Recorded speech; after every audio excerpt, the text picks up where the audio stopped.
ำหรับนี่เป็นงานบุญนมัสการพระธาตุหลวงจำลองที่ศูนย์กลางวัฒนธรรมลาวประเทศญี่ปุ่นในภาพของคำนี้เป็นยังไงจะพาประชาชนไปชมกันกันได้ไหมไปชมกันตรงนี้เจ้าของจะไปเรียนเรื่องโรตีก็ถ้าเราจะให้เห็นท่านขายปิ้งไก่ซึ่งเป็นท่านเจ้าของเก่าพี่น้องเขาที่เดินทางรถโดยสารระหว่างเวียงจันทราชก็จะแวะพักอยู่ที่ทางแบงนาโพหันแต่จะได้กินข้าวหลามปิ้งไก่อันนี้เป็นในภาคเก่าแต่เป็นมาร่วมวางตลาดนัดของกำปืนวันนี้ท่านของทั้งหมอนครอบครัวเพิ่นกับมาออกตลาดนัดมีอาหารการกินหลายสิ่งหลายอย่างให้พี่น้องเขาได้แล้วท่านนี่ก็มีหลายสิ่งหลายอย่างมีปิ้งไข่มีปิ้งไข่มีไข่ลูก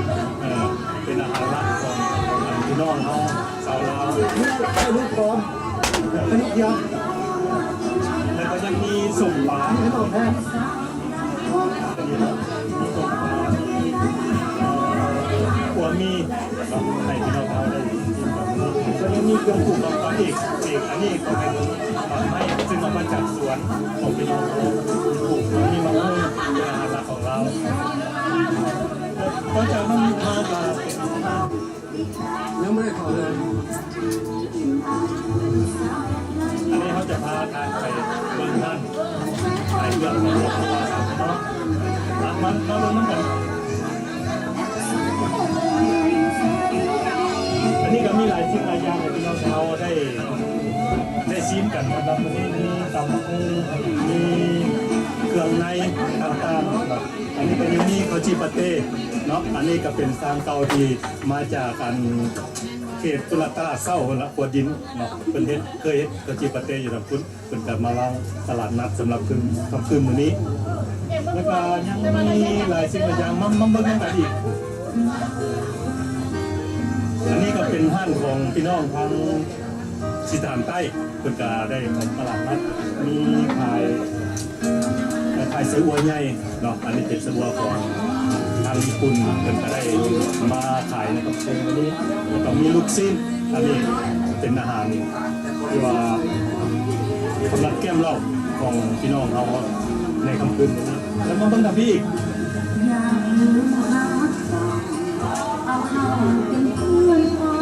อันนี้ก็เป็นท่านของครอบครัวซึ่งเดินทางมาจากเขตสวรรค์เขตเป็นกับหลายสิ่งหลายอย่าง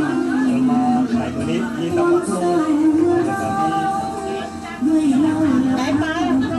คนเอามาจากส่วนของคนมาขายมีมะม่วงรสแซ่บหวานน้ำเนื้อยังมีโยมีขนมมีข้าวบาดข้าวหลามซองเป็นกระเด้ออกตลาดนัดของวันนี้นอกจากนั้นก็ยังมีจืนลูกชิ้นเนาะอันนี้ก็เป็นท่านที่มาจากเขตสวรรค์เขตมาจ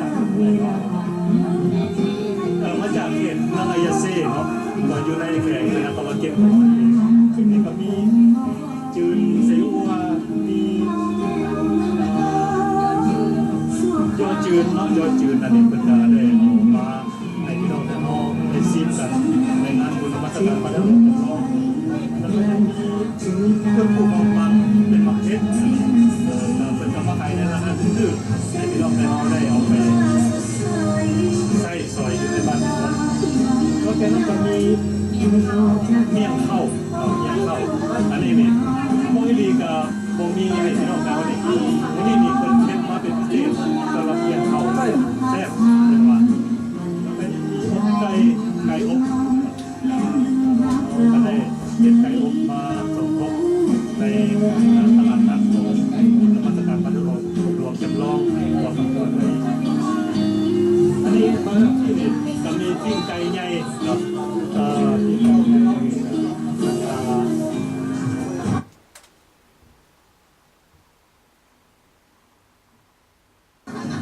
เห็นปิ้งไก่ที่มาส่งรถ กินมาถึงจังพี่น้องเขาได้กินได้รับประทานอันนี้ครับพี่น้องเราจีนมาจากเทพภาคตะวันเทพเราเป็นอะไรมา